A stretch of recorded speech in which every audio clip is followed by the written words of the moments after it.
Welcome back, and now to the allegations and the man who is spilling the beans. A lot of people will wonder, why in the world would the lawmaker want to expose his own colleagues?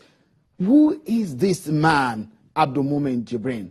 Well, let me give you an understanding of who he is. Abdulmumin Jibrin is a lawmaker representing Kiru Bebeji Federal Constituency of Kano State in Nigeria's Northwest region. He was first elected in 2011 under the platform of the PDP and re-elected in 2015 under the platform of the APC. He headed the Committee on Finance then and was removed as a chairman on the Appropriation Committee a few days ago. Honorable Jibrin began by telling us what these allegations really are. Take a listen. It's a great pleasure talking to you, Honorable Abdulmumin Jibrin. You've been in the eye of the storm as regarding the padding of the 2016 budget. You've come up with a lot of allegations on that matter. And a lot of people will be asking, did the 2016 budget really, was it padded?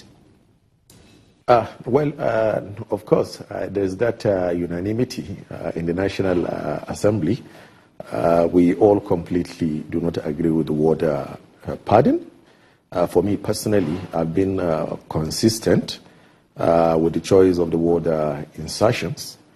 Of course, as I've explained in the last few days, there's been a lot of insertions in the 2016 budget from the angle of the National Assembly. Even though the law allows it, internally, I raised an observation. Of course, I discussed the matter with the Speaker, that personally I believe that the insertions were too much. And it's also very important that the Constitution gave us the power to appropriate, gave us the power to insert. But the intention of the Constitution is not for you to do senseless insertions. So these are the issues that I fought internally until eventually I left. Were there senseless insertions in the 2016 budget? Absolutely, there were a lot of insertions that I took objection to. And it was passed? It was passed. In the document that was passed? In the document that was passed. How bad were these insertions? Well, a lot of Nigerians will call it padding. How bad was the padding? Well, I have explained this a lot, that we did statistics after collecting the reports from the various committees. Of course, we run the figures. And shockingly, I discovered that in between about 10 standing committees of the House, mind you, the House has about 96 standing committees, just about 10 standing committees, posted about 2,000 projects. 2,000 projects totaling about 284 billion naira. And I was a bit worried. For 5 years, I've been working on budget. As Chairman of Finance, I was also part of the budgeting process. I've never seen that kind of situation. And even in the past, the few reports I read, a few chairmen of appropriation budgeting process from 1999 to date, I've never seen that numbers of insertion into the budget. I think there was a bit of recklessness from some of the committee chairmen. And I know people will be asking me now that why didn't you raise it then? It's a difficult system, and the situation is much more complex than what people think.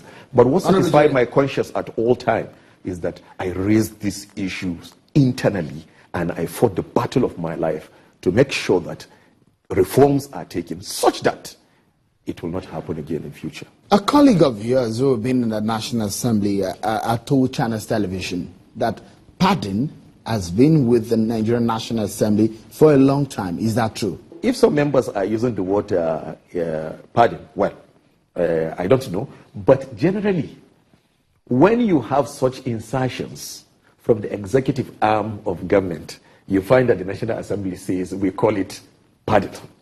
And from the executive arm of government, when insertions are made from the National Assembly, they also say we padded the budget. But if you talk to the executive arm of government, they will tell you that we don't know anything padding. So, well, on a serious note, I will not say that it is padding. I've always believed it's insertions. What I think is wrong is when these insertions goes above limit. In the case of 2016, the above limit situation is off limits. That's what we are looking at now. Is it true that perhaps in the 6th Assembly, in the 5th Assembly, we've had situation that these insertions have always come in the budget? Has it always been like that? Every year, there's always been that.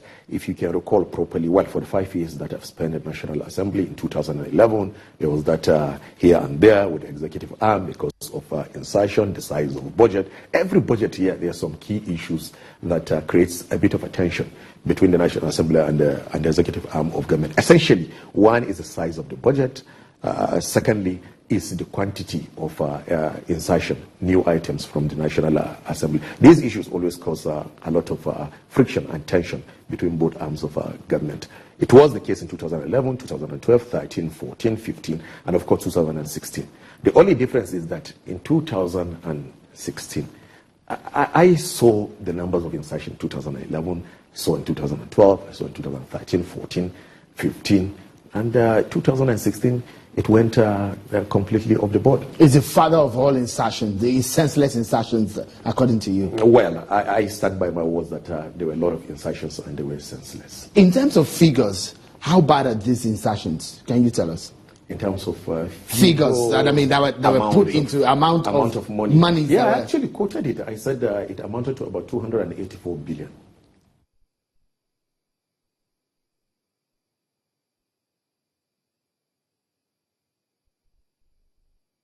Well, we'll take a pause on the interview. We go on a short break. And when we return, more on that interview. Honorable Jibrin talks to us on the politics of the budget padding and what role specifically some of his colleagues played in that exercise.